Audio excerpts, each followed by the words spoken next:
Guarantee ಯೋಜನೆಗಳಿಂದ ಬೊಕ್ಕಸ ಖಾಲಿ ಎಂದವರಿಗೆ ಖಡಕ್ ಉತ್ತರ ಕೊಟ್ಟ ಡಿಕೆ ಶಿವಕುಮಾರ್.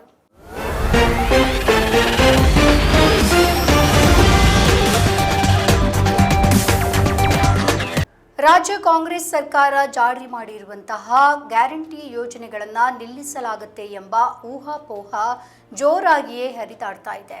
ಇದಕ್ಕೆ ಪ್ರತಿಕ್ರಿಯೆಯನ್ನ ನೀಡಿದ ಉಪಮುಖ್ಯಮಂತ್ರಿ ಡಿಕೆ ಶಿವಕುಮಾರ್ ಅವರು ಗ್ಯಾರಂಟಿ ಯೋಜನೆಗಳನ್ನು ನಮ್ಮ ಸರ್ಕಾರ ಬದಲಾವಣೆ ಮಾಡುವುದಿಲ್ಲ, ಹಾಗೆ ಕತ್ತರಿ ಹಾಕುವುದಿಲ್ಲ ಎಂದು ಸ್ಪಷ್ಟನೆಯನ್ನ ನೀಡಿದ್ದಾರೆ. ಪದ್ಮನಾಭನಗರದಲ್ಲಿ ಗ್ಯಾರಂಟಿ ಅನುಷ್ಠಾನ ಕೇಂದ್ರವನ್ನ ಉದ್ಘಾಟಿಸಿದ ಬಳಿಕ ಮಾಧ್ಯಮದವರ ಜೊತೆ ಮಾತನಾಡಿದ ಅವರು, ಗ್ಯಾರಂಟಿ ಯೋಜನೆಗಳಿಗೆ ಕತ್ತರಿ ಹಾಕಲಾಗುತ್ತೆ ಎಂಬ ಸುದ್ದಿಯನ್ನ ಹರಡಿಸಲಾಗ್ತಾ ಇದೆ.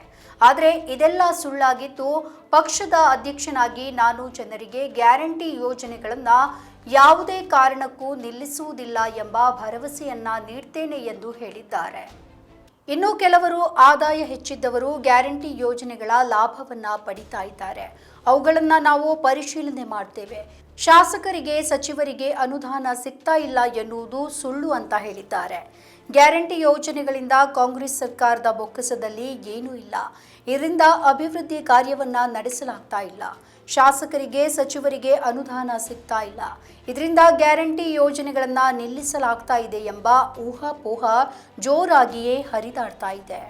ನಮ್ಮ ಈ ವಿಡಿಯೋ ನಿಮಗೆ ಇಷ್ಟ ಆದಲ್ಲಿ ಲೈಕ್ ಮಾಡಿ, ಶೇರ್ ಮಾಡಿ, ಕಮೆಂಟ್ ಮಾಡಿ ಮತ್ತೆ ಸಬ್ಸ್ಕ್ರೈಬ್ ಮಾಡಿ.